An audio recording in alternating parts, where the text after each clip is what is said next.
such territory. And so when we entered Canyon, via Louisville, out there, we entered territory, all right?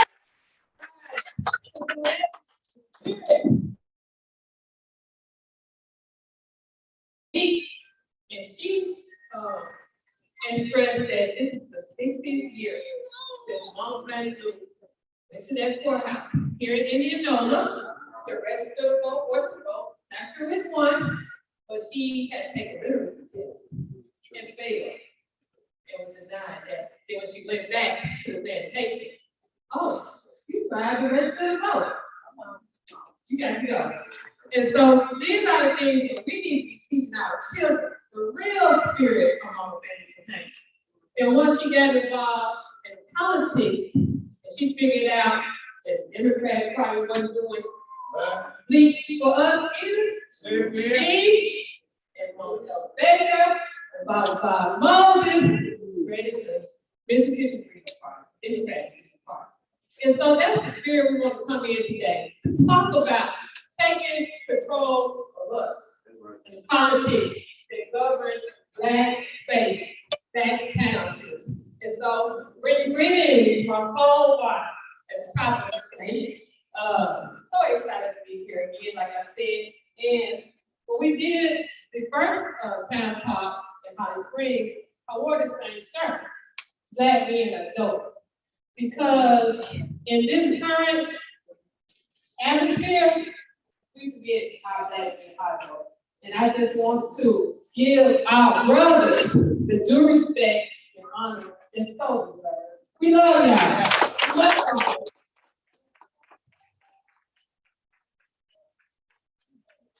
And so we're going to start off with libation from very powerful father.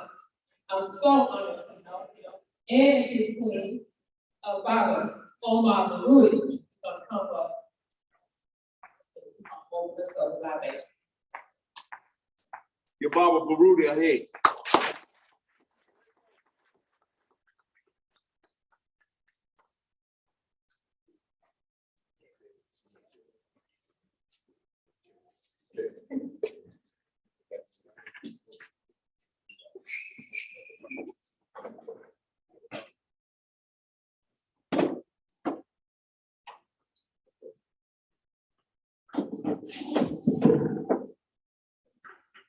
Greetings. Greetings. And every serious event in Mother Africa, we always get ancestors.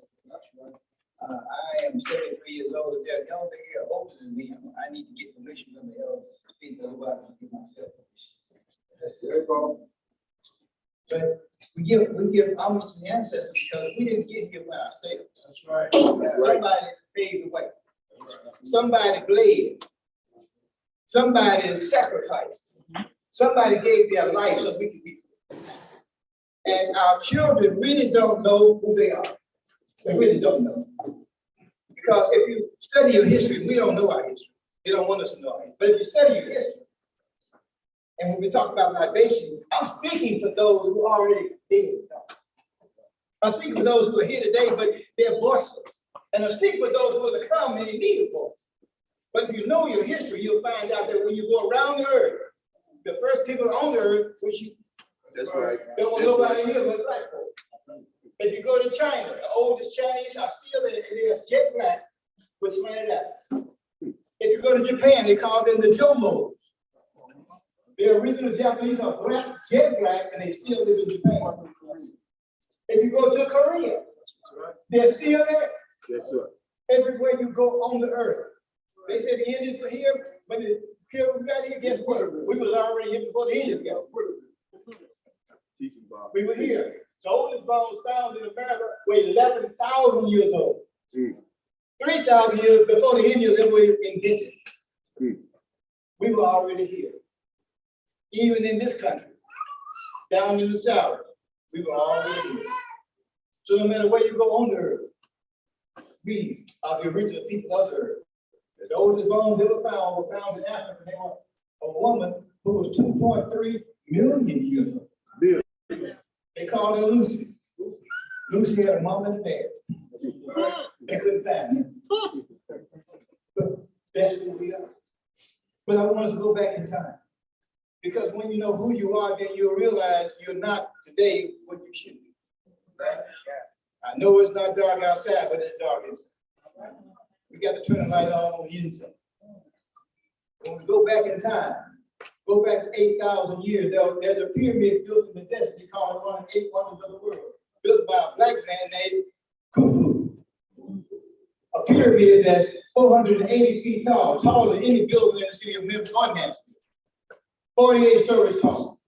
A building has 2.3 million stones, and some of the stones are 8 tons and bigger, dragged across the desert with no truck, no crane, and put into place in the middle of the desert. Built by a black man named King Khufu. A pyramid that if you took the stones out and put them side by side, they could make a walkway from New York City all the way to San Francisco, California, built by a black man. Yes, sir. They call it one of the 8 wonders of the world because they still want to have it fulfilled. But Khufu, in his transition from this life into life everlasting, he gives us hope and he gives us history. And we thank him for what he did. And we say, Ashe. Ashe. Ashe is an African word that means it is done, it is so. And if you're in churches, it means amen.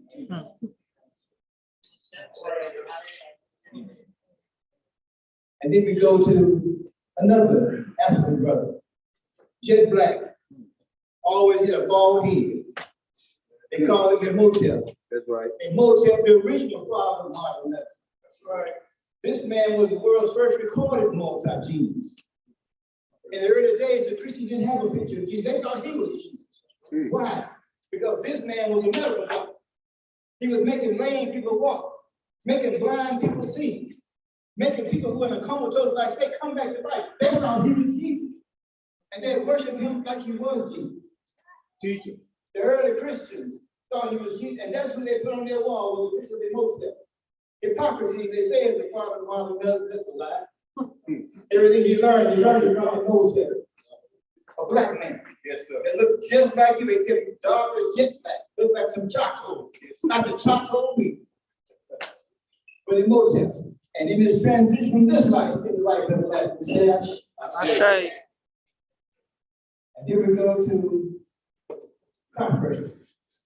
You see the 6, which is the body of a lion with the head of a black man. Built by Khafre. Khafre is the nephew of Khufu. This body of a lion was 230 feet long, 6 stories tall, and 60 feet wide. And when Napoleon came to Africa, trying to conquer Africa, he saw this head of a black man and took a cannon and blew the nose up, blew the lips off. Because he didn't want you to know who you are. Yes, sir. He didn't want you to know your history. But you need to know your history. You need to know who you are, where you are, and if you don't know where you are, you can't know where you're going. You got to know who you are. But in his transition from this life into life everlasting, we say Ashe. Ashe.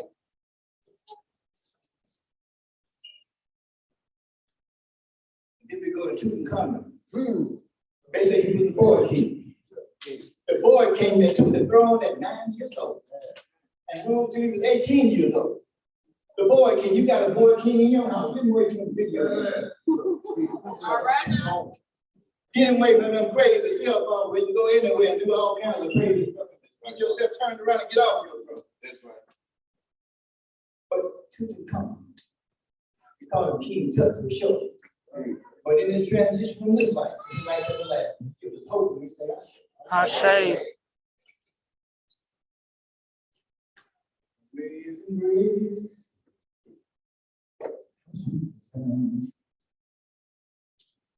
Listen, and it's thinking. I see a spaceship. See that song was written by Sir John Newton, Reverend John Newton. What's he doing on a spaceship? Listen, I hear weeping and moaning. I hear wailing and crying. I see men and women and babies dying. He took away their names and gave them a number. And then when they died, they would go down under the sea.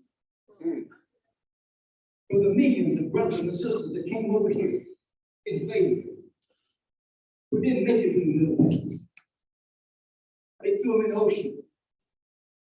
and the sharks that followed the slave ship didn't go back. To slave number 244, we say Ashe. Bill White, slave number 316, we say Ashe. Ashe.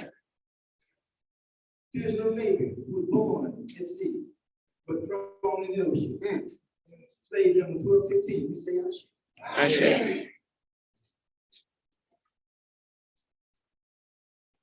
When we came to these shores, they didn't bring people swinging through trees. We built the White House. That's right. We built the Master's House. That's right. But we having a struggle building our homes. Come on now. But let's talk about those that built the house for us. We didn't complete it. Let's talk about the Honorable Martin Mosiah, Talk about it. who had over 2 million pounds. One of them happened to be the father of Malcolm X. But Marcus Garvey was waking people up all over the earth. And the government couldn't take it no more. They put trumped up charges on Marcus Garvey. Put him in the prison in Atlanta, Georgia on some trumped up bail fraud charges. And then they ran him out of the country. And his movement fell apart. And Malcolm X's father, Malcolm Little, Mr. Little, Reverend Little, was a follower of Malcolm X, a follower of Marcus Garvey. Think about that. Think about that. Here's a man that's following a man that's beating black folk out of their business. And Earl Little, Reverend Earl Little, was killed by an anti-black group down in his hometown in Michigan. But in his transition from this life, he was like the last and say, Ashe. When he died, his wife went to the insane asylum. Malcolm X went into a foster care facility. Malcolm X was thrown off track, and as Malcolm aged out the foster care facility, he got in trouble with the law and he ended up in prison. But while he was in prison, he met a man that met a man named Mohammed Elijah Muhammad. And he got his life turned around. And when he came out of prison, he became a minister of the Nation of Islam. And Malcolm X was waking people up all over the country. But they couldn't take Malcolm X no more. And the word was out that the Nation of Islam had put Malcolm X out and they killed Malcolm X. If you look back at the news, just a few months ago, what they said was that Malcolm X was set up for assassination by the New York Police Department and by the FBI. And the person that was part of the assassination of Malcolm X worked for the New York Police Department as undercover agent. Malcolm X was about to tell people that God Von Taylor who actually was trying to kill him. How do we know that? Malcolm X took a trip to Africa. And while he was in Africa, they poisoned him in Egypt. He did his stomach pump. When he got ready to leave Africa, he had to go through France, and the president said, you can't land that plane here. Why? Because Malcolm X is on that plane, and the CIA is in the airport ready to kill him and step off the plane. We don't want his blood spilled on French soil. So the plane couldn't land there. Malcolm X, when he came back to this country, was set up for assassination. Sorry to say, the brother working for the undercover police department in New York City and collaborated with the FBI, set up Malcolm X for assassination. But my brother, Malcolm X, El-Hajj Malik El-Shabbat, in his transition from this life in the light of that, we say Ashe. Ashe. And then they came after his family. They came after Mr. Betty Shabbat. They say that her 12-year-old grandson set her house on fire and caused her death. But you find out when you go and research it, that it wasn't him. Big Gregory found a police fire report and said that the house was set on fire by some military incendiary devices, not by her grandson. And she was murdered by the United States government. But in her transition from this life, in the life of the last, we say Ashe. Ashe. It was just a few years ago that her grandson was murdered because he was doing what his father was doing, his grandfather was doing, waking people up. But he was murdered in Mexico. And young people stand up. When they stand up on the truth, the government is coming after you. Look for it. Don't even worry about it. But in his transition from this life to the life of that, we say, I say. Trayvon Martin, 17 years old.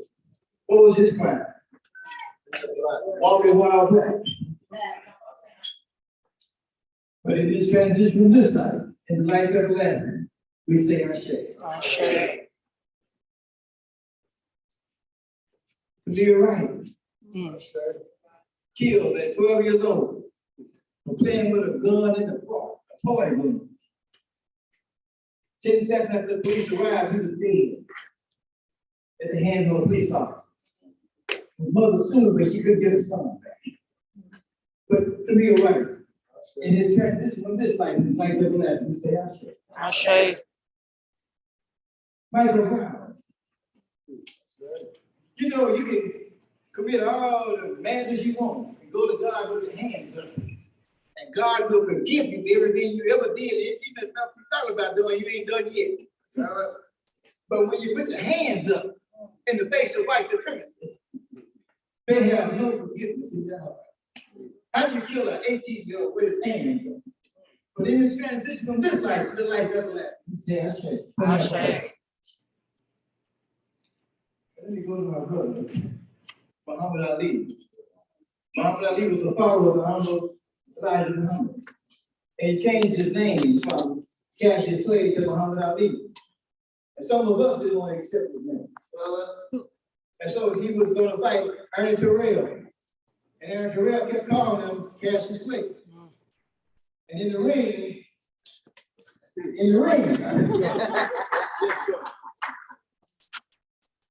he kept asking, what's my name? What's my name? And as he got through, beat him down to the ground, almost into the earth. He didn't know it was man. But my brother, I have to kiss the girl and walk over. Brother, my brother.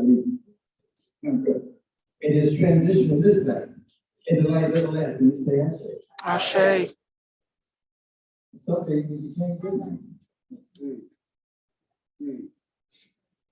Back when I was just joining the Nation of Islam, I was helping assist Muhammad University up in St. Louis, Missouri. But I was taking my daughter to a school right down the street from the mosque. And a gasoline truck ran the stop sign and hit our car. And I could see my daughter going through the windshield. And I reached my arm out to keep her from going through the windshield. Because my sole purpose in life is to make sure I take care of my children. When I saw her going through the windshield, I put my arm out so she would go through the windshield, not knowing I was also going through the windshield. And I woke up in the hospital 2 weeks later, out of a coma. And when the doctor looked at me, and I still have a slit in my skull even today, but when the doctor looked at me, he said, we don't know how you survived. Because we couldn't save you. We took you off of life support. Because we felt you were gone. But you took me off life support. But Allah put me on his life support. And I'm still here today, 51 years later. And I can't thank him enough. And then when I look at myself, I look at my father. Because my father lived in Mississippi, in the Delta region on the plantation. And my father was what they call a shepherd. One day, and my father looked like a white man. I'm bright, but he looked white. But he was black to the core. My mother was darker than anybody in the room. Because what they had learned from their history is that my great-great-grandmother was raped on the plantation. And the slave master made her name her child after him. And with 16 children, all of them look like white children. They all decided to marry somebody that's jet black. Yes, sir. Put it black. Black. Yes, sir. But one day the white man knocked on the door and asked my daddy to step outside. He wanted to talk to my mama. He brought a shotgun. Then he wanted to talk to her. And my dad said what he wanted was rape my mother. Even the man got into a tussle and he killed the white man with his own shot. Buried him under the house and fled to Mississippi. He never came back to Mississippi. Yes, sir. But this man was my father. Yes, sir. 5 feet 4, Go ahead. 140 pounds. Put together, look like. Yes, sir. Anything about his family, they should expect to die. That's right. That's the spirit I got living with him. And that's the spirit I took with me when I left his house. And that's the spirit I even live with today. Yes, sir. And in his transition in this, and I think go kick the dirt. And he won't go. I wouldn't be doing it. No. But the man that put me where I am today. And in this transition in this life, in the life of the life, and say, I should. Ashe. Right here in Mississippi. There was a man named Medgar who was coming home from a civil rights meeting. And right in his driveway, somebody across the street sniped him, shot a bullet straight through his back. The bullet went through the house, through the window, in the living room, and ended up in the kitchen. He was murdered right here in Mississippi. And at the hospital, when he was dying, his last words was, "Turn me loose." Turn me loose. Mississippi, we gotta tell these folks to turn us loose. Ashe. Because we still got a hold on us. But my brother, make it evidence. My brother, make it evidence. Spoke the truth. Turn us all loose. And it was transition from this life to the life of the last. Ashe. And then Dr. Martin Luther King, who was killed in Memphis, Tennessee. The night he was killed, he was supposed to be having dinner with my Sunday school teacher, who was also my father when I had hair. But he was supposed to be coming to her house for dinner. And then she got a phone call saying he ain't coming, he just got murdered. But James Earl Ray, allegedly. But Joe Brown, Judge Joe Brown, who was on the investigation committee, found out that James Earl Ray didn't kill him. James Earl Ray was not the murderer. He was the fall guy. Dr. King was killed by the United States government. They killed him and they videotaped the murder. The gun that killed him, the gun they say killed him was not the murder weapon. But Judge Joe Brown and 2 other judges were on the committee. And they said the United States government killed Dr. King. It's not James Earl Ray. James Earl Ray went to his grave saying he didn't do it. But Dr. King was waking people up. And anytime you wake people up, Yes, sir. anytime you wake people up, you come here. Anytime you wake people up, especially West Coast, you wake them up. You're a powerful people. But in Dr. King's transition from this life, to the life of the last, we say that's Ashe. There's so many others that have called. And I don't want to pull off the time, but my children, let's read that. Know who we are. Know where we come from. Know where we come from. I want you to call your ancestors, those who made a difference in your life, those who made something happen for you, but they didn't have to do it. Call on your ancestors, and we're gonna say our shit. I say. I say. Mama Fanny. I say. I say. I say. I say. I say. I say. I say. I say. I say.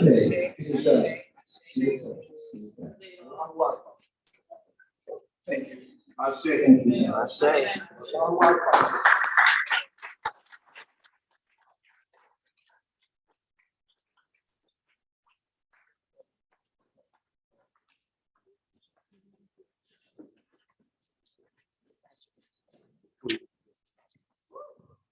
Shay, oh, yeah.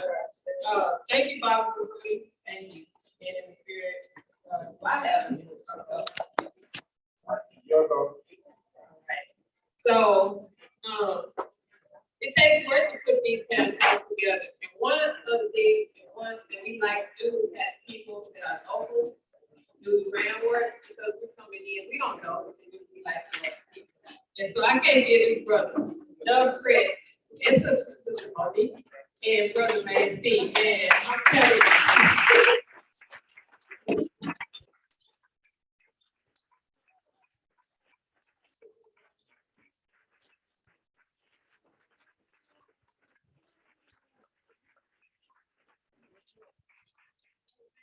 Always we have the building power summit in Coldwater. I mean, we gonna pull up deep, and it's so appreciated.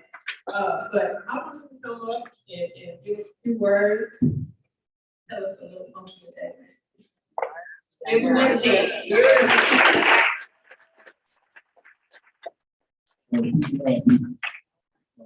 I'm Mary, president of a nonprofit Yaga. I'm also a spokesman of the Circuit Vice Lord, and the Rights member of the Nation of Vice Lord, and that's what we promote.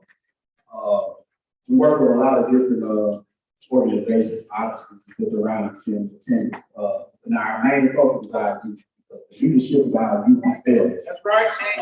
It's failing the world, and everyone has to take a stance.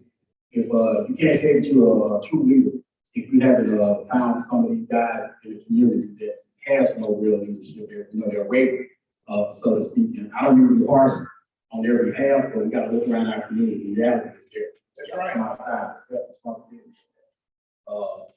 That's really all I wanted to say. I definitely want to thank everyone that drove there, people that came from miles and miles away, some of them not even from the state of Mississippi. And that says a lot about y'all to what we do within this administration of Black people. That's what it is. Not in front of Black people.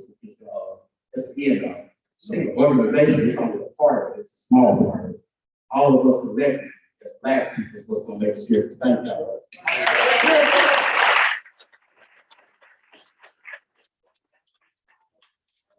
Appreciate it. It's so funny because we particularly, and she was like, I said, so do I have to bring my own baby girl? You got to put them on the grill? She was like, no, we got to go. She said, so go to stand. So this morning, first thing this morning, I get up there and he met this beat. I couldn't find any bird food. So I mean, who else would do something like that? They just let me show up and be like, I can't find nothing. I couldn't find nothing. But he told me ahead of time so I could be prepared for my own. Next we have Brother Patrick Lumumba, Brother Black Liberation Movement, the chief organizer and facilitator. I know some of you walk in and you were like, what are we doing? What are we talking about? What is it? So he's just gonna kind of get us in the right spirit, bring the right atmosphere so we can all be on the same page. Okay? Give them a hand, people. Peace and power. Greetings to everybody. My brother Torrin G. Oh, yeah. All the way from Hollis Springs, Mississippi. A lot of people came a long way to be in Indianola, Mississippi today. This is Mississippi on the move. It's a decree, and it's a declaration that we passed down. I come to your classroom about 3 years ago. We had a conversation. One of the students invited me down. We wanted to talk about Black Lives Matter versus Black Liberation. Yeah, I just want to make you understand that before we go forward. So we made it clear. Yes. So listen, this is Mississippi on the move.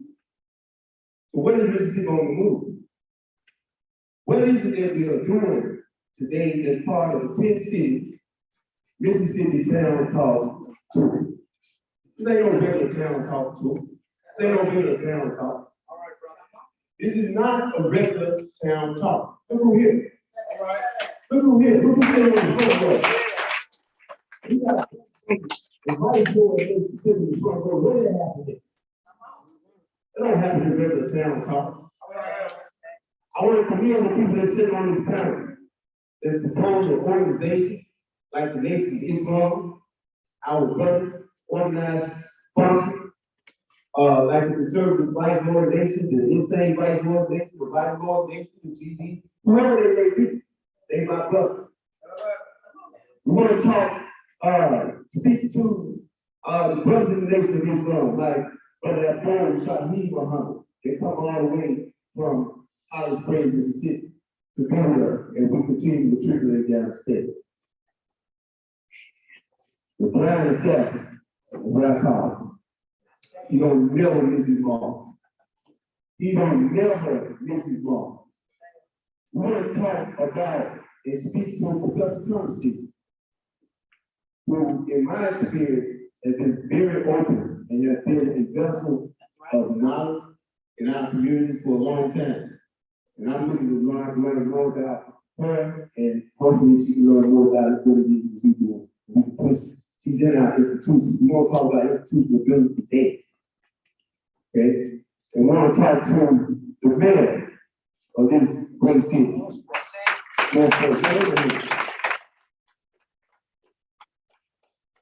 We first come out to be a part of the town talk. And when we commit the pride, see, and your mayor come out, that's right. That's powerful. That's powerful. That's powerful.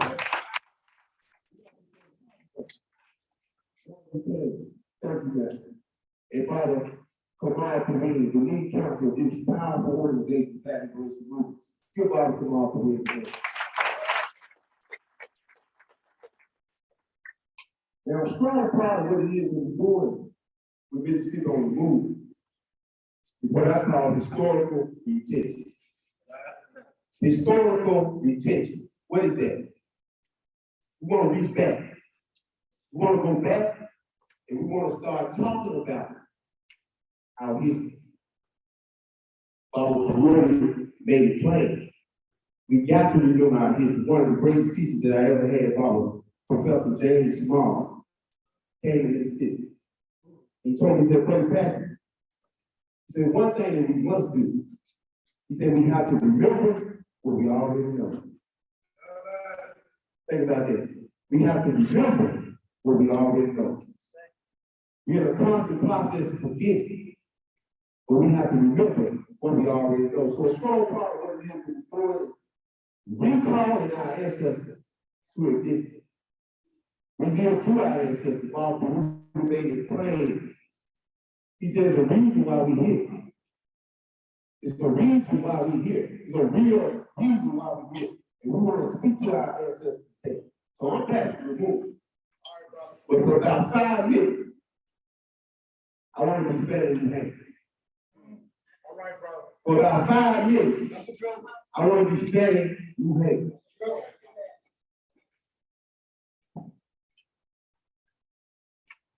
Mr. Chairman, and to the Credentials Committee, my name is Perry Duane, and I live at 626 East Lafayette Street, Waterville, Mississippi, Sunflower County.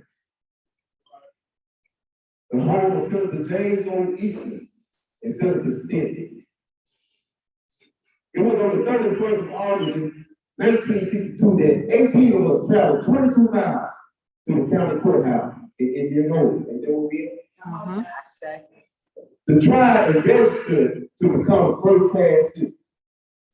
We were met in Indianola by police and highway patrolmen, and they only allowed 2 of us in to take the literacy test. At the time, after we had taken the test and started back to Louisville, we were held up by the city police and the state highway patrol. They carried back to Indianola, where the bus driver was charged that day for driving the bus of being the wrong color. After we paid the fine amongst us, we continued on to Louisville, and Reverend Jeff Sunday carried me 4 miles into a rural area where I had worked as a timekeeper and a sharecropper. for 18 years. I was met there by my children who told me that the plantation owner was angry because I had gone down and tried to rest. After they told me, my husband came and he said that the plantation owner was raising Cain because I had tried to rest. And before he quit talking, the plantation owner came and said, Fannie Lou, do you know? Did Pat tell you what I said? And I said, yes, sir. He said, if you don't go down and withdraw your registration, you will have to leave. He said again, if you go down, even if you do go down and withdraw, you still might have to leave to go because we're not ready for that in Mississippi. And I addressed him and I told him, I said, I didn't try to go ready to vote for you. I tried to register to vote for myself. I had to leave that same night. Somebody hit my mic. So I had to leave that same night. All of this is on account of we want to register to become first-class citizens. And if the Freedom Democratic Party is not seated now, I question America. Is this America the land of the free and the home of the brave, where we have to sleep with our telephones off the hook because our lives are threatened daily, because we want to live in decent human beings in America? Thank you.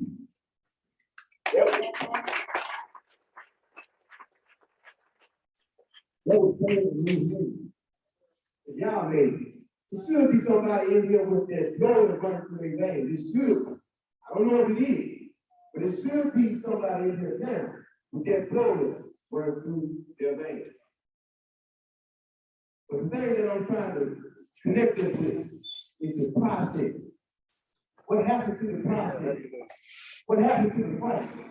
What happened to the struggle? What if people didn't know the colors in honor of federal women's struggle, of fight? This is what Mississippi on the Move is about. I have a great teacher by the name of Shabbat Preacher. He told me this. He said, Patrick, he said, people want to marginalize, discriminated against, and even killed until they develop the moral character to stand up for their own humanity. We have to develop that moral character. That's what Mississippi on the Move is about. Y'all formulate your question. Get them ready. We got a panel up here to address your issues. This is Mississippi on the Move. We're getting ready to move. We're getting ready to organize these. We're getting ready to organize. I want to leave y'all with this. A man came through here by the name of Kwame Ture in 1968. He declared a term called Black Power. Black Power. Black Power. Kwame Ture said, he said, a white man wants solution. He said, that's a white man problem. He said, but if a white man has the power against me, he said, that's not a problem. He said, racism is not an issue of attitude. He said, racism is an issue of power. We got to deal with power. We got to deal with power. We cannot be afraid. We have to deal with power. So y'all bear with us today. We're going to have a good time. We got about an hour and a half to press issues for you today. So that's what we're going to do. Thank y'all for coming out.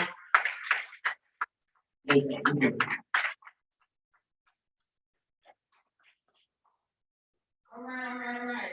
So now we're gonna start with our panel discussion, and I want to introduce these wonderful, beautiful birds. And I'm not gonna go by my notes. I'm gonna go by order of which they sit. Right? Yes. Baba Kamal, Kareem, down there on the end.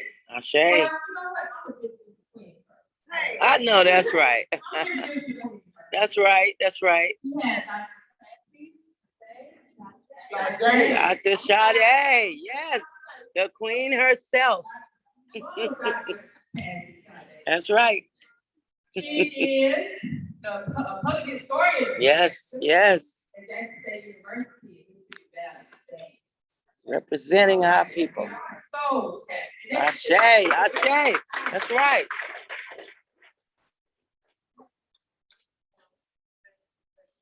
Now, we have Bob Green down there again. He is the lead counsel general for the Black Immigration Movement. It is such an honor to know Bob Green. Met him when we went down to Columbus a couple years ago, and we've been enjoying it here ever since. So it's fun to have.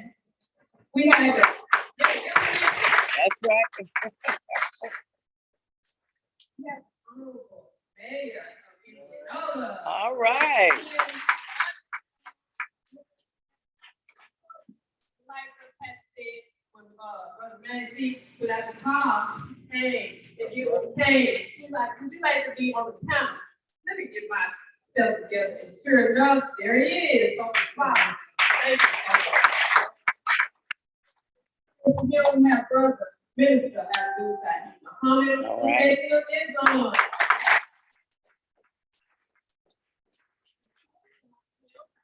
We have Brother Kareem Muhammad. Ashe, Ashe.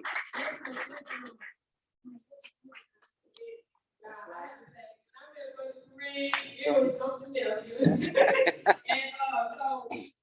when I come through, I used to come through quite often to Arkansas, and I would stop through with him and Sister Rashida, right? Sister Rashida. I would stop through, bring some water, pick up the stock holder, a few minutes while he was going at me. So y'all be sure to visit that table over there. She's in there. So we welcome you, Brother Kareem. And then here, where's Brother Dahi? Okay, Brother Dahi, got it. But here on the end, we have Brother Michael Arms.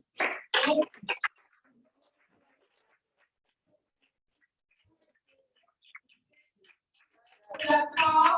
It is. So we're so honored that you are to take the time to come to with us today and answer a few questions. All right. So as Brother Patrick said, we have some questions.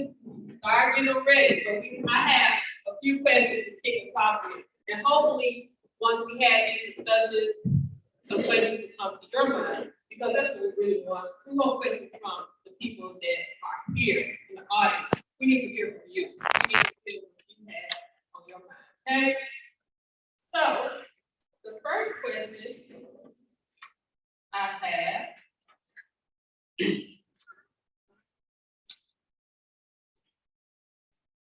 right. So, the first question. How has the education system in your religious institutions played a role, if any, in the poverty and disparity in our community? Right? Yeah. Brother Kareem.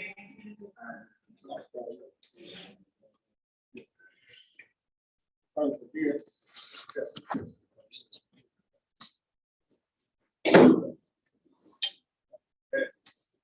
Yeah, thank you again. I'm honored to be here, a part of this wonderful dynamic gathering here today.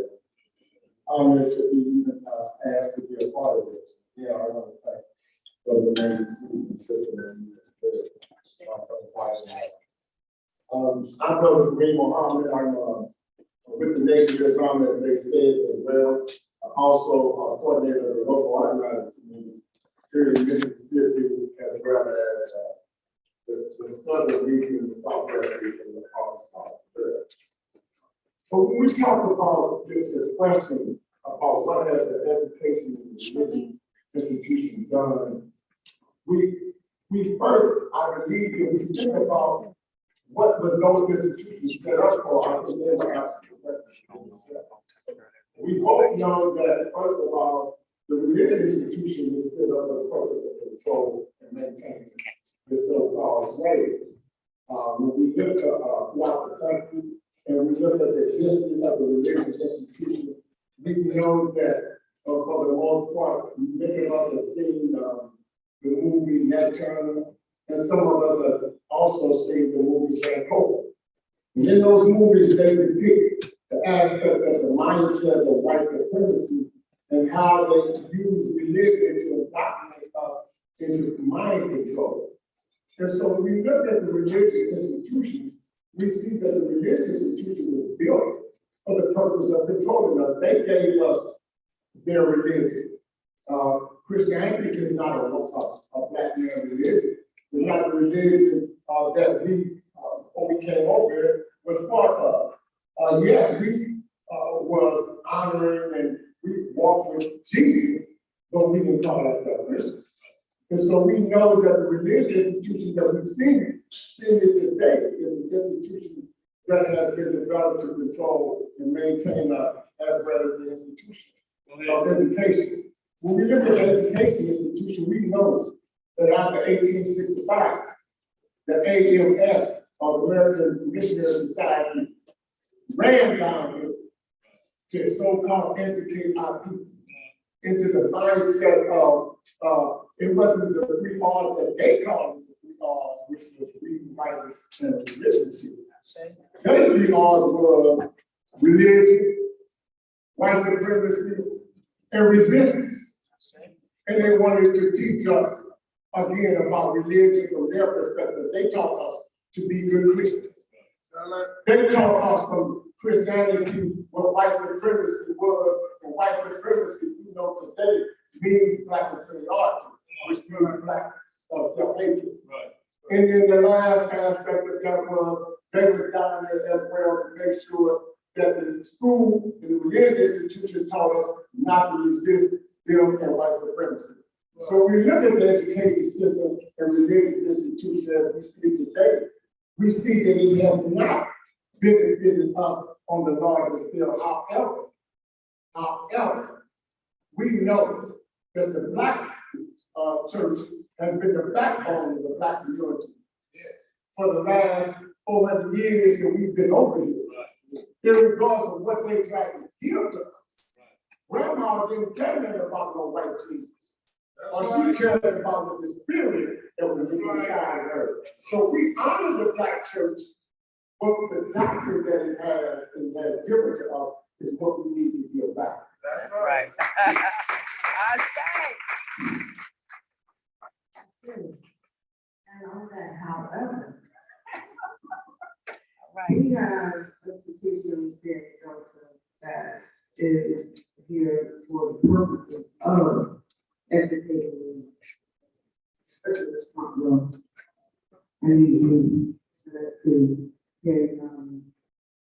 the educational oasis of the Delta is called Mississippi Valley State University. Yes. They want you. Come on, sister. They're expecting you to show up. Right. So we can show up.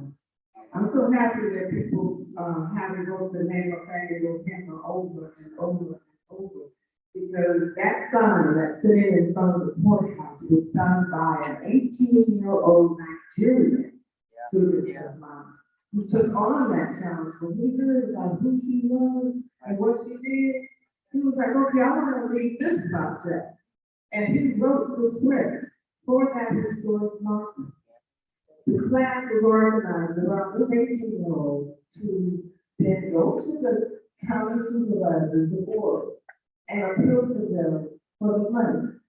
They gave that class $3,000 to erect a historic monument and tribute to Faneuil Hemmer, where there was no sign, marker, statue, anything to reflect that woman and her historical work that was done right here in our city. And for us to have not noticed that there was no marker and tribute to Faneuil Hemmer.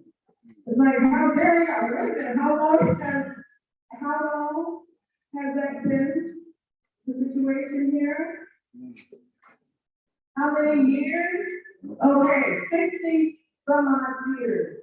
There has been a tremendous void of not honoring and respecting the legacy of the work of the Faneuil Hemmer. And so an 18-year-old student led the charge to get the money to then fabricate the statue on historic marker and then have have it seated in the front, not the back, but in the front of the courthouse, so everybody who came through will be able to see. And remember, this is where she stood for the rights of all of us to be able to be full citizens in this country. And what I love most about this is that his name is on that march. My name is on that march. But the other part is that he'll be able to bring his child in 20 years from now and say, this is what I did in 1821. So that's what education can do and have capacity to do right here. Please see me if you want to enroll at Mississippi or Jackson State University. I will work with you, make sure you get in. All right?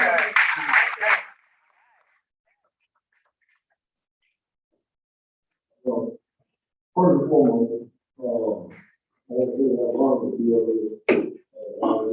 When people, I feel like I'm kind of out of that league right now. That's right. I'm listening to my power and shit. You know, what it is, I know, to be the truth, you know, with all this out of the day. In regards to the question that was asked, the first thing that came to my mind was a quote that I read, from Honorable Mr. Lewis Farrell, right? And I know we have several followers, representatives of the nation on the passages, so I probably should have heard what I'm saying.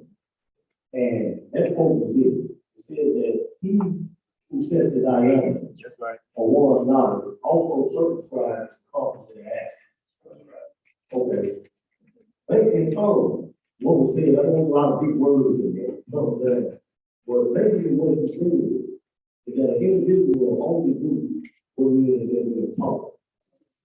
When a child comes out of the womb, we have certain characteristics that are passed on to them, right?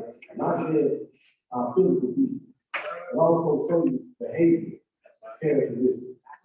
Okay.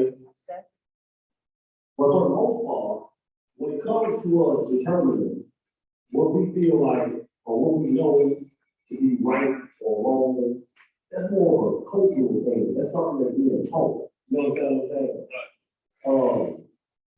When it comes, you know, if you really want to understand the plight of our people today, the first place you have to go, the first place you have to look is our education institute.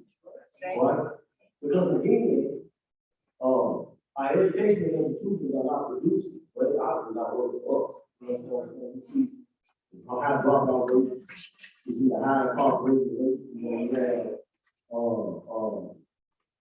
the prison in the school, prison pipeline, you know, again, you see the high unemployment rate. And in my opinion, again, I highlighted what Mr. President said, and I all point back to the public school system. Somebody was sharp we call it the public school system. And as you know, a lot of the white people don't send their kids, you know what I'm saying, right, to the public school system. We pack our kids up, give them brand new clothes, and keep them book bag. We send them to school like it's a daycare, right? Not really understanding that that child is one of our most precious gifts. It is our most precious. This can be the one that's gonna have to lead us. You know what I'm saying?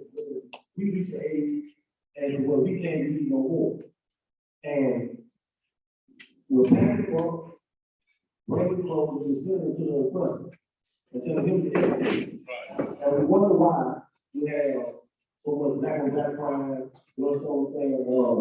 When it comes to economics, we don't really have a functional understanding of finances, you know, and again, you know, all goes back there. It basically all goes back there, man. Let me say this, I want to say this, you got a big debate going on in the country right now, right? About something called CRT, okay, or critical race theory. Let me say this, white people call it the critical race theory. Right?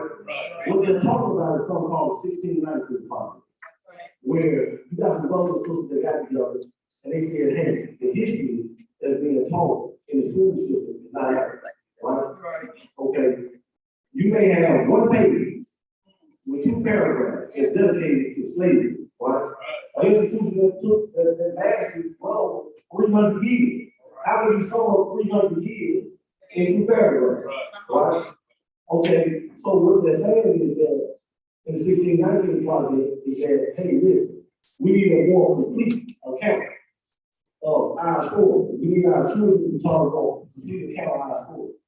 And now let me say this, if you watch the news, Fox News, CNN, or wherever it is to get your information from, you see some real big backlash, right?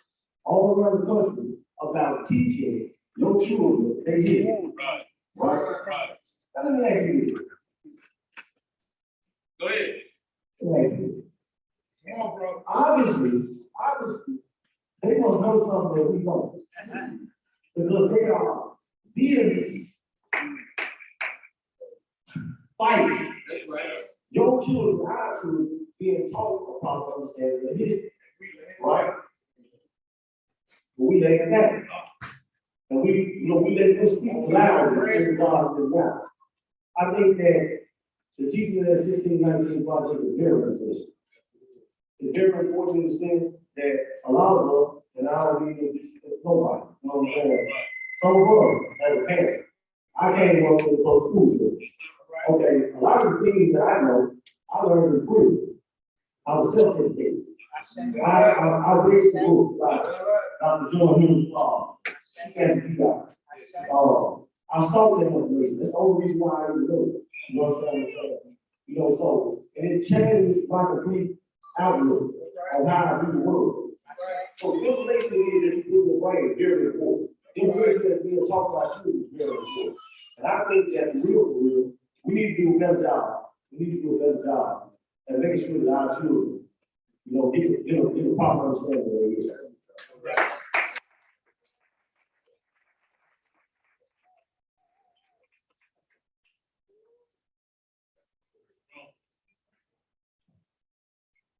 To you, my elders first.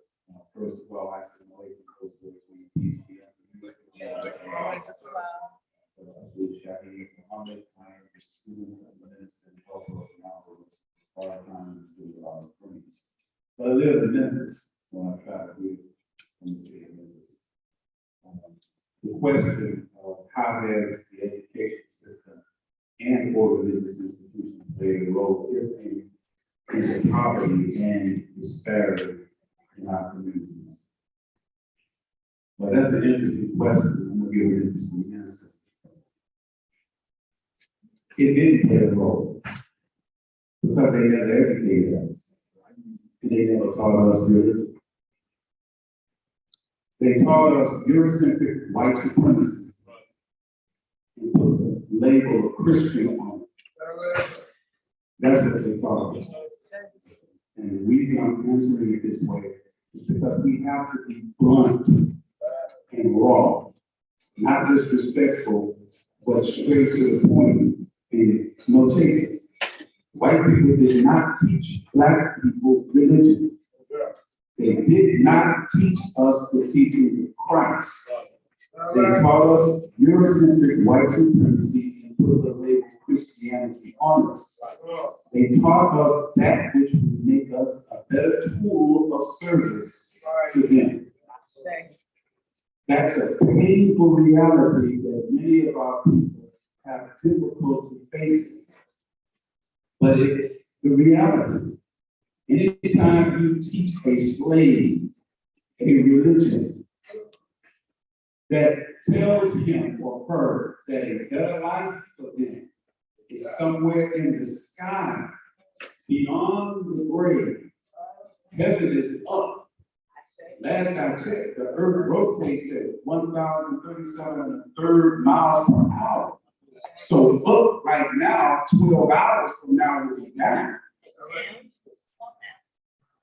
But they taught us a religion that made us think that a better life for us was after we died and go be with God. The Honorable Louis Farrakhan asked this question about that kind of religion. He said, what does that kind of teaching do to the mind of a slave who sees no hope of changing his current condition and the prevailing conditions? What does that do to a person's mind who is enslaved? His answer was, it gives that person an inordinate hope for a life after death. And it causes that person to become so neglectful of the reality of now that they would endure conditions that are intolerable in hopes of a life somewhere else. So we sing songs like, soon we will be done with all the troubles of the world. I'm going to live with God. I'm not mocking them, but that suggests that I'm willing to allow trouble in my community, hell rage right outside my door, because my hope is I'll soon be done with all of this and I'm going to live with God. Honorable Louis Farrakhan has taught us that if your religion does not address your power needs, economics, politics, cultural needs, moral standing in the community, then you need to change religion. If your religion does not empower you to become economically strong and have the ability to do for yourself, you need to change your religion. Because if you study the prophets of God, particularly Jesus, the Messiah, the biggest problem he had with the Roman authorities was their misuse of the resources where the people were concerned. That's economics, man. So how has education and religious institutions played a role? Well, they didn't teach us religion. What they taught us made us and has kept us in a condition where we can only serve the dominant society. Our children go to colleges and universities and they come out and they go look for a job. White students go to their colleges and Ivy League universities and they come out and they create a job. What's the difference? That suggests that when you go to college and come out, you're looking for a job, they're creating a job, we're gonna always work for them. So that piece is key. We have to give our children the kind of knowledge that will enable them to do for themselves. And you have it already. You create the cultural norm in America. Every progressive cultural norm from hip hop, all of it, it came out the hood, man. All of the dances, all of the things that they marvel at about us came from us, came out of the mind of a young brother on the block just doing the dance. They doing the W, they doing this, and they put it on the national stage and they monetize it, and they benefit, while the brother in the hood whose mind it came out of, it's nothing. Our young people are tired of that. And I want to address quickly education. And I want to read something from the Honorable Minister Louis Farrakhan that he was taught by his teacher, was Honorable Elijah. He said these words. The Honorable Elijah Muhammad said that education is the torchlight of civilization. Civilization begins with knowledge, and a civilization ends with knowledge. That originated that civilization. Well, when that knowledge that originated that civilization begins to decline. He says, we are living in a world and in a civilization that was given by God a certain time to exercise itself. But it was also prophesied that the civilization or world in which we live would come to an end. This means that the knowledge that guides this civilization would reach a point where it no longer would be effective in solving the problems presented by the time. Are they solving the problems presented by the time? Yes, sir. Then that says that the educational system of this world is on its deathbed. So now, that's not to dismiss more than politics. There is some utility in that. Okay, I don't want to go all the way there. But what I am saying is the education that's available versus what they are feeding us is not going to solve our problem. There's three things that this government said that they would not teach in the HBCU that's available to be taught, and that is taught among us in the Nation of Islam and our University of Islam. Those three things was the science of business, the science of warfare, and the science of nature. They said they would never teach that in the HBCU. It's in the library of Congress. Why would they teach that? The science of business is the science of life. And whatever you build in business and life, you have to have a warrior mentality to protect it. And so you have to know military science. And we have to know the science of nature, because once you build a society, the generations that come after them have to maintain it. So we have to learn how to take the compliment. We have to learn how to be a husband, a father, a brother, a mother.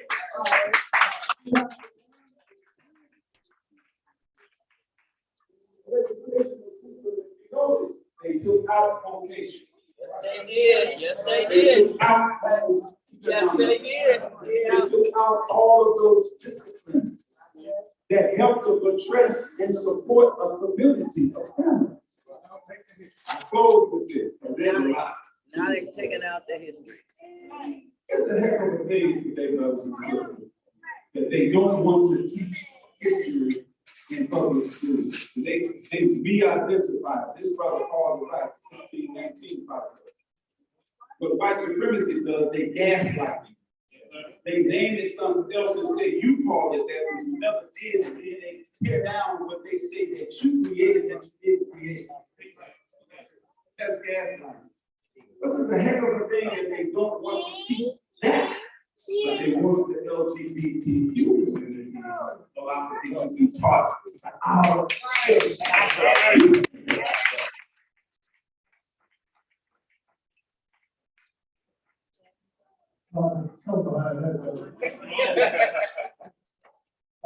I am Mayor Keith Ferguson. I have the privilege of being elected official that's here today speaking to you young brothers and sisters. This is a very loaded question because of how the educational system and religious institutions play a role in your evening how I am a big proponent of HBCU, historically black colleges and universities.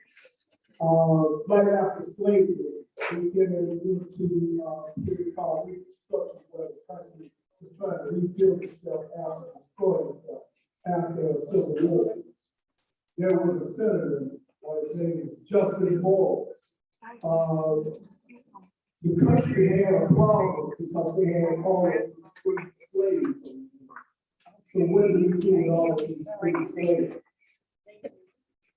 How do we blend them into society? How do we make them productive members of society? Well, really, they wouldn't really interested in that. But what came out of it was we had our own institutions of higher learning. One institution, which is the first land institution in this country, is all called university. That is granddaddy of all right here in the state of Mississippi. Brother Patrick said earlier, build some power.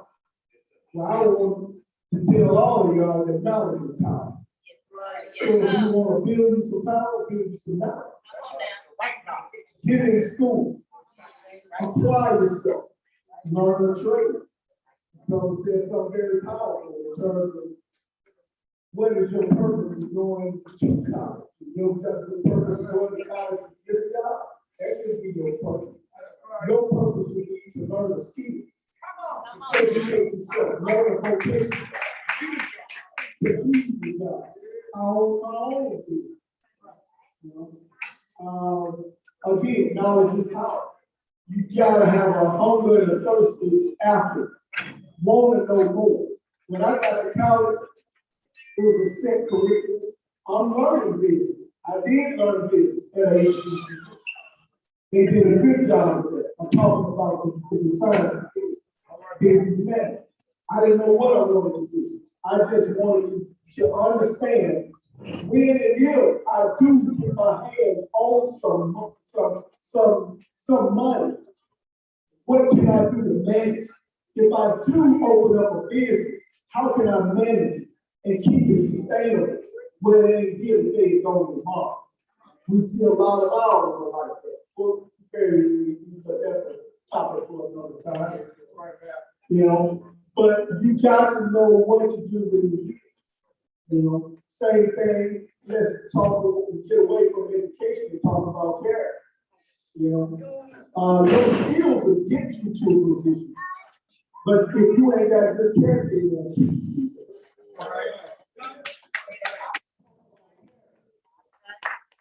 Character is what you do when ain't nobody watching. You know, all of us can get up here on this camera, all eyes on us, and then we gonna say the right thing, we gonna say the right thing. But what you gonna do when ain't nobody watching? That's what you're finding. Because what you do when ain't nobody watching, that's what's in out of the abundance of the heart, the mouth speaks. And you come out with it. You know, when you squeeze something, what comes out of it, if it's knowledge, that's what you took the time to put down in it. If you squeeze something, put it in a tough situation, and anger comes up, that's what you get to do. We gotta get a little bit smarter on that. Thank y'all so much.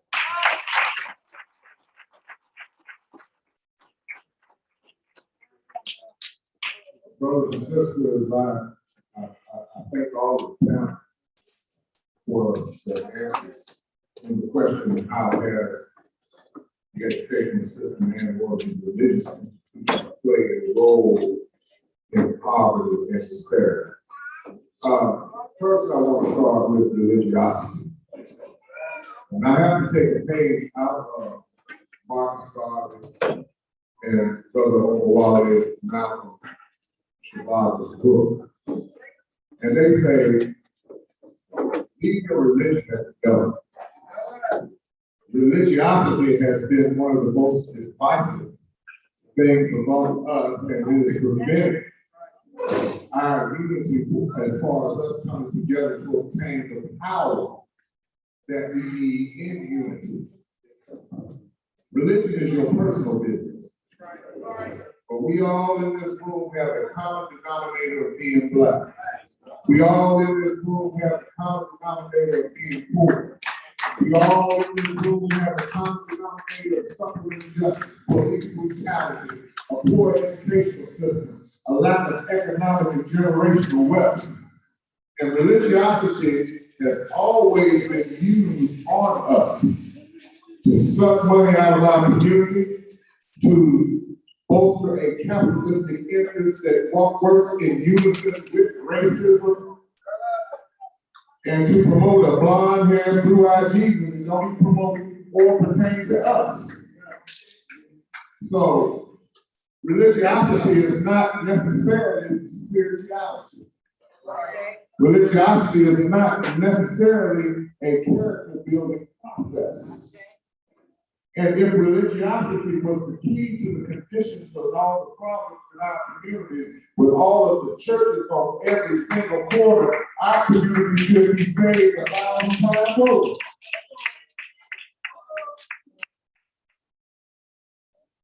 One of the things that you need to remember in going back in history, during the time of Fannie Lou Hamer and during the time of Kwame Ture, known as Stokely Carmichael, right here in this area, in 1962 and 63, when she was at the Indianola courthouse, it was the majority of the preachers that was telling her she was wrong.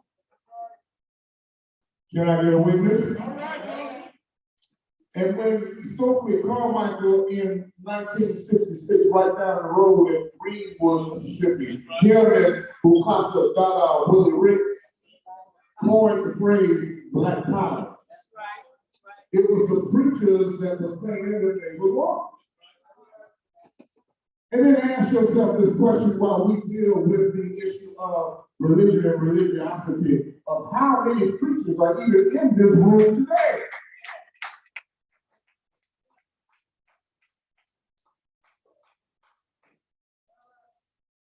So, in addressing religiosity, if it's not talking about liberation, if it's not using what's in the Bible to talk about freedom, justice, and equality, if it's not giving the correct perspectives of the prophets or giving the correct perspectives of even Jesus himself, I say that it's making us a tool and a fool for slavery and a continued tool to promote capital philosophy and to keep the white people's foot on our neck and prevent us from coming up and keep us from driving us apart.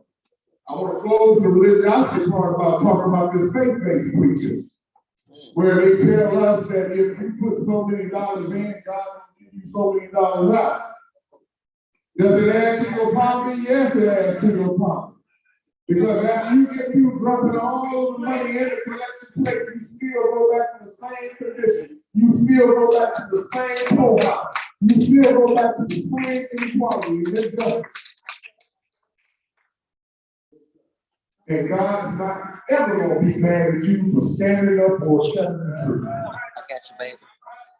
No like them folks gonna jump down and strike you dead because you spoke the truth about a game or a gimmick or something that's been ran on you. And why do you think these young people right here don't like to go to church? Because a gang recognized game.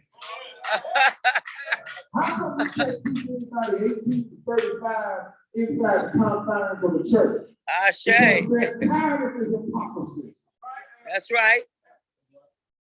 We got Mississippi on the move going on so that the truth can be told. We got Mississippi on the move going on so that black power can be consolidated. We got Mississippi on the move going on so that our children and that our old people and that we can be free and liberated. That's the religiosity part. Educationally, brother down on the end, he addressed critical race theory. The 1619 Project, I say in Mississippi University, where your governor or the governor of this state, Tate Reed, says to teach Black history is indoctrination. This is what he said when he signed Bill 2113 into law. Black history, to learn Black history, to learn about yourself is indoctrination. I say about education, any educational process, any educational system, number one, your children need to know who they are before they leave your house. Thank you, brother. Your children need to know who they are before they leave home. If the parent don't know, that's okay. Just like we used to have freedom schools, we need to have heritage and identity schools. Because we have this modern technology, we need to teach about our heritage and where we come from, beyond a Martin Luther King or a Malcolm X Day, beyond just looking at the slave ship, but going all the way back home to where we come from. To understand that sitting amongst us even right here is the Yoruba, is the Chambray, is the Igbo, is the Cree, the Bantu, the Hassau, and the names that I call the Fulani. For us to consolidate the power that we need, it's going to take that type of education for us to pull all the tribes together. And all the tribes coming together have to have a willingness to do right. So education in all its forms should support the biological, sociological, psychological interest of the whole entire community. Not just teaching you to go to get a job to work for somebody else. And we need to change this directive, which leads us to poverty when we send our children to school. When I get out of school, I'm sure gonna get me a good job. Because that's not gonna solve our problem. Amen. Education should put a desire of entrepreneurship in us where we wanna own grocery stores, own shops, own clothing stores. But not only that, when we ask ourselves, where's the black toilet paper company at? Over there at the table over there. So I'm talking about manufacturing toilet paper. They manufacture. That's what We they have do. to ask ourselves, that's what you manufacture toilet paper. You make it. You make the toilet paper, not wholesale, make it. Okay. Where is the textile company? See, instead of being consumers, we need to start being producers. That's right. That's That's right. what education should allow. That's what education should take us. So with that, I yield. Ashe. Ashe, brother. Thank you. Y'all need to be here. Y'all know y'all should be here.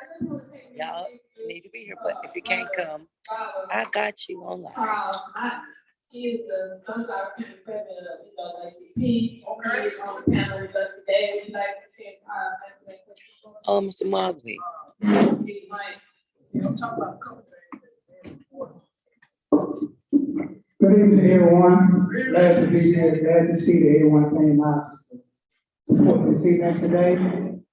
I want to touch on a few things.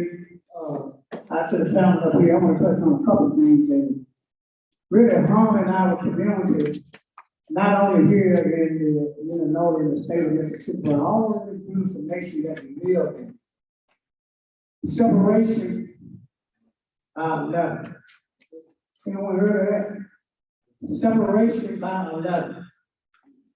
In 1712, William Lynch penned a letter in Virginia.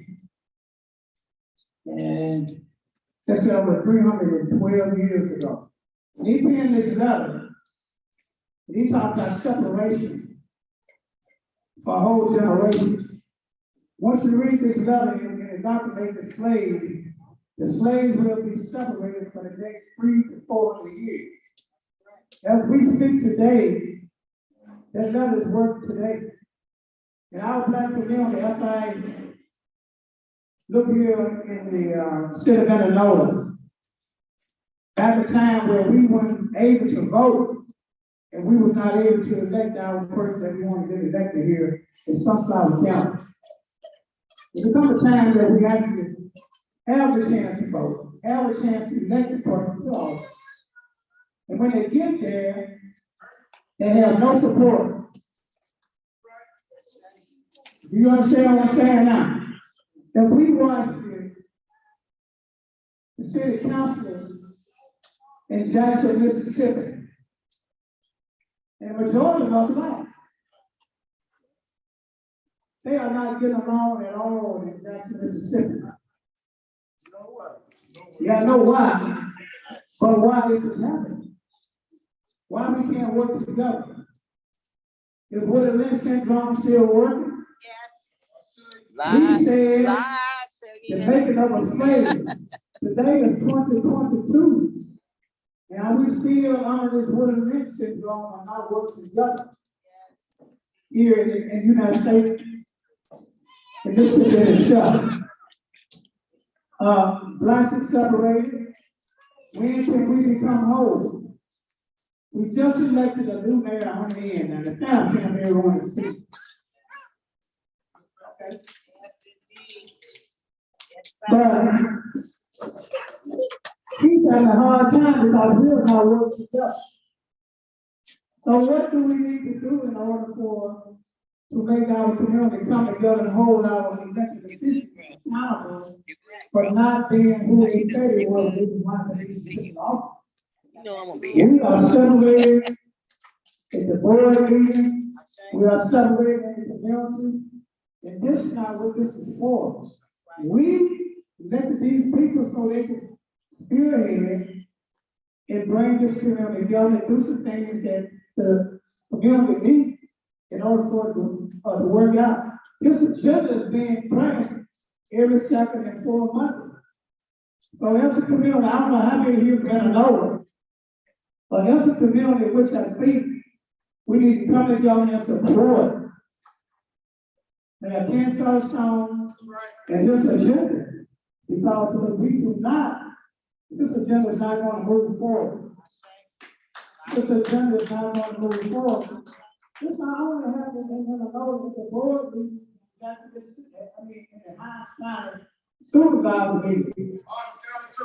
These board meetings, this is just waiting for the living God, then our blacks, that when elected by the people, That's right. spending their time trying to work against the people that are in power within our own selves.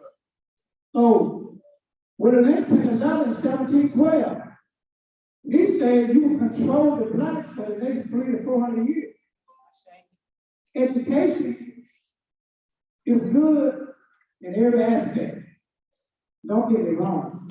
Education is well, it's good. But we need to do something for ourselves in everyday action. If we go to college, get a good education. When we come back home, we decide to run for political office. This is where all the money goes. The money goes from the dollar goes for the city and the county. Come through federal college. You don't know itself, it doesn't see the federal money from the afterpay. We cannot come together and see how we want to spend the money. This money is given to us by the United States of America government. So what are we going to do in order to make it work? We cannot make it work, we are separated. Separation, where it's nothing but division, and when our division is here, we cannot move forward and get anything done. Yesterday, I just drew Mississippi this morning. And Forest Lake, Drew, Mississippi. This is during the time where they used to dump blacks in the lake and kill them. I just learned that today. And now what the NAACP is going to do, we are going to bring in the United States Justice Department for them to dredge that lake to find out how many bodies actually are in that lake. 3 years when the white people just get mad with this on the farm, which is us. If they don't like what they're doing, the blacks, they'll take the blacks, take them to the lake, throw them in the lake, and they'll drown. So how many blacks are African drowned in that lake? Maybe hundreds. And there's a white man came to the morning, he wanted to do a story about the lake. So he talked to several of the old citizens that used to live in Drew, that still live there, to find out this is the true story. But the way they talked this morning, it's a true story that we trying to get some evidence on, so we bring to light and to the United States of America, make sure that the people in America know that this is going on here in Drew, Mississippi. But what I'm saying to you, unless we come together, we are not going to be able to do this in Drew, Mississippi, unless it be passed through, not the supervisor, but the United States Justice Department. So we got to break the evidence up so they come in and dig up, go to the lake, dive in the lake and see whether or not we have bones in the lake, and make sure that the family member be able to kind of like recover some of the people in their family that died during that time. Yeah, yeah.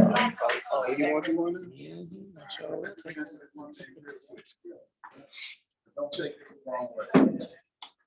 White people tell our story. Come on now. Thank you. Thank you. Thank you. Tell our own story. Tell our own story. It's always interesting to me that they are quick to want to come and be the advocate. Yes. And to control the Yes. narrative. That's right. Someone from among our people Thank that can best tell that story that's more connected to it, because they always tell their own story, so we should tell our own. That's just my. Ashe-o.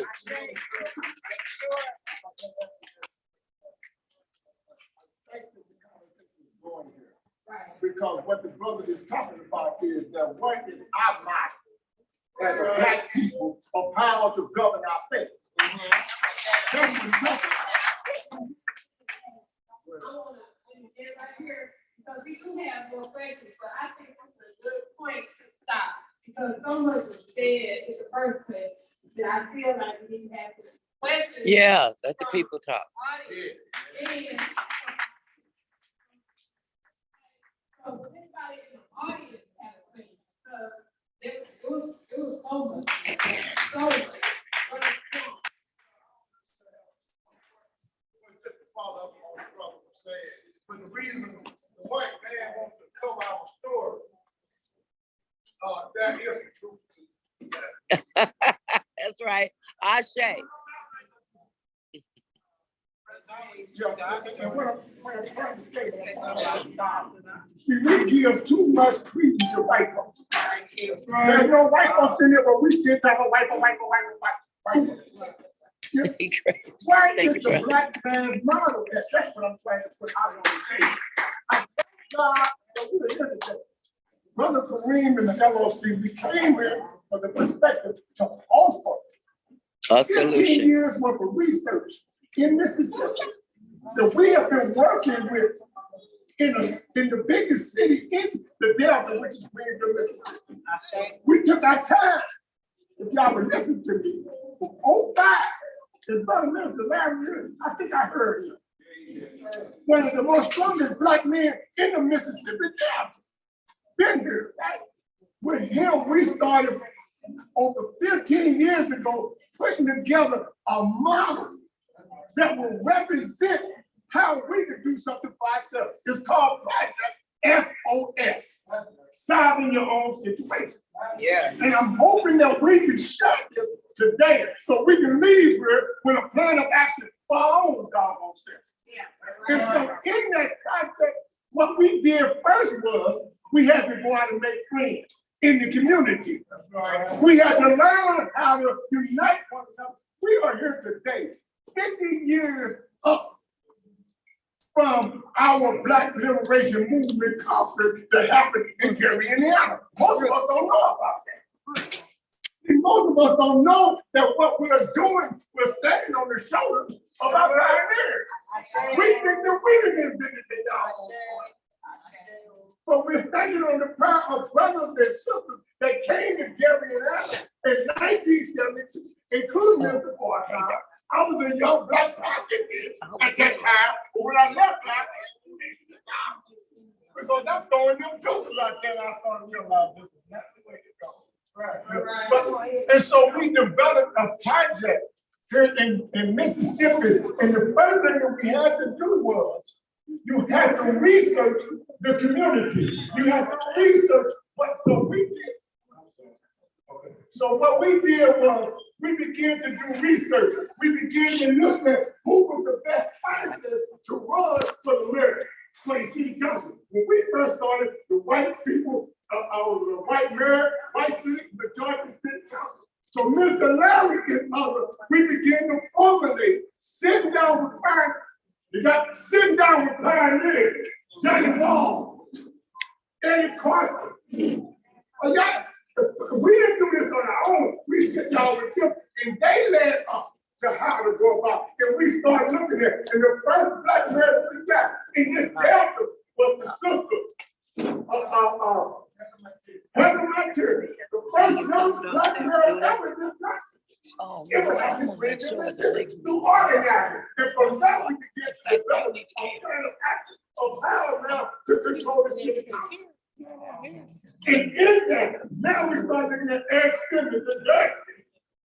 And we start talking about how can we begin to pour them up. Now, we didn't do this on our own. We came to them with our plan, with our agenda. Now, with that, because they were growing up in this education system. They don't know what the hell to do. They think they're Democrats. Are y'all listening to what I'm saying? So we came from the 1972 model that was given. All right, Brother Kareem, gonna take it. Lead up to Take it from lead up to over. You don't play. How you doing, baby? You all right, girl? Yeah, all right. All right. This is not somebody no vacuum. This is the NAACP. Over there is This the is black. the NAACP. See the tissue All and stuff, African people that household do their part. Every need, the household products SCLC, manufactured by all black them. women. Yeah, So we walk around like we don't. That's So how are we going to Here, argue wait. black people with a white man?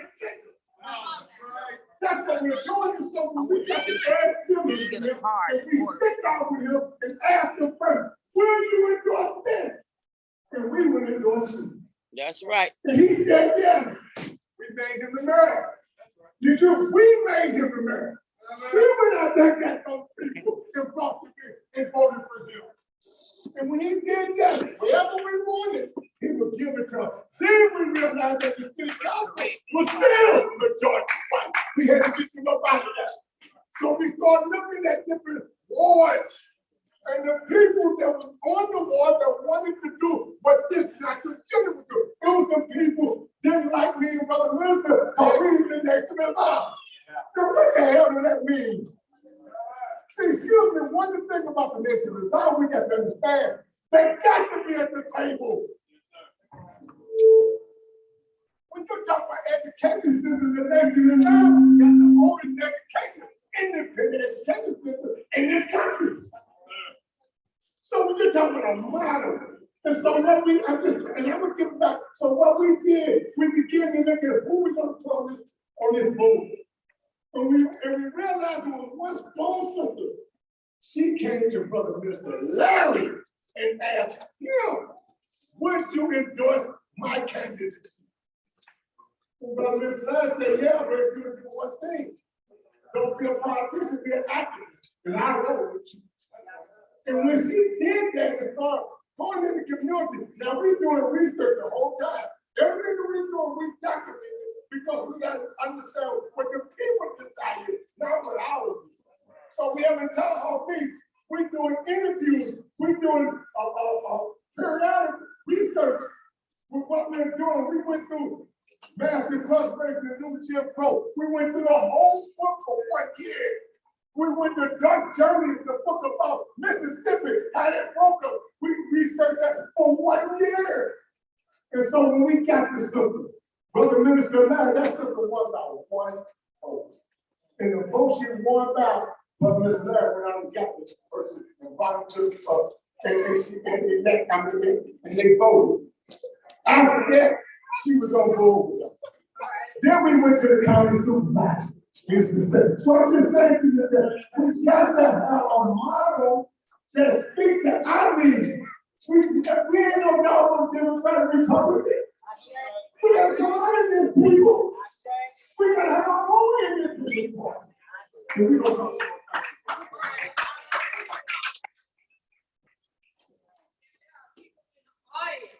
Because we want to hear from the people as well.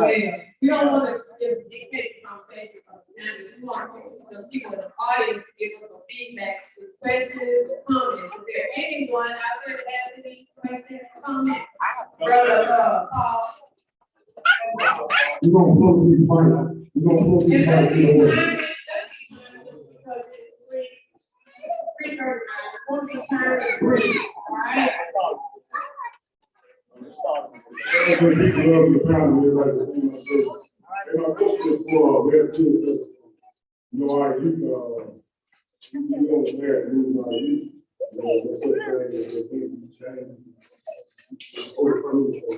My question to you is, what I will plan on getting something for the activity for you.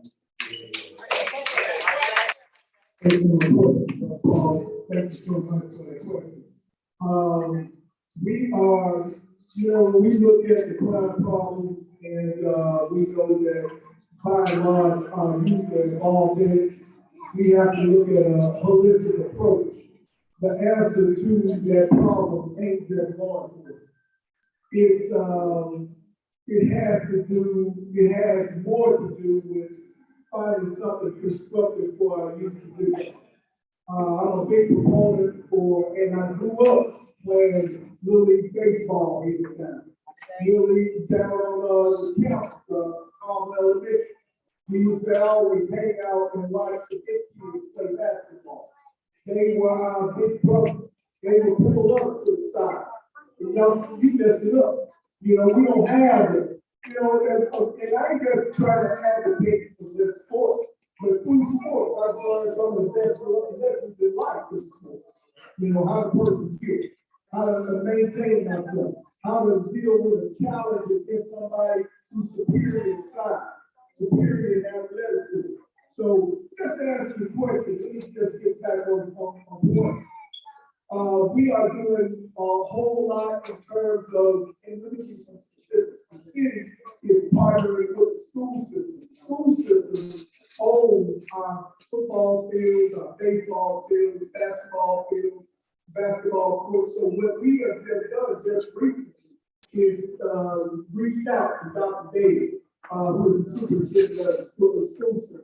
And she has finally, and with the board of supervisors as well, finally come to us and said, hey, you know what? We're gonna work out a lease to make sure that y'all get what you need. And very shortly, it's gonna start with Indianola formerly Indianola Junior High School, which is now Cascade, but that school is closed. That gymnasium has sat for a long time. I stood up in that gymnasium about 2 weeks ago, first time in maybe 40 years. And it was old, closed in. We opened it up, we're bringing life back to it, we're opening it up. We're gonna do the same thing with our youth and baseball. Look out for preschool baseball league. Look out for basketball league. Look out for football league. I think that Coach Joe Davis is doing a great job down there with Indianola Little League football. You know, bringing kids up. And you can tell and prove that when he tells them, give them a directive or an instruction what to do, kids got kids just like that. You know, we need men, these kids need to see more male models. You know, we're gonna start a volunteer system, start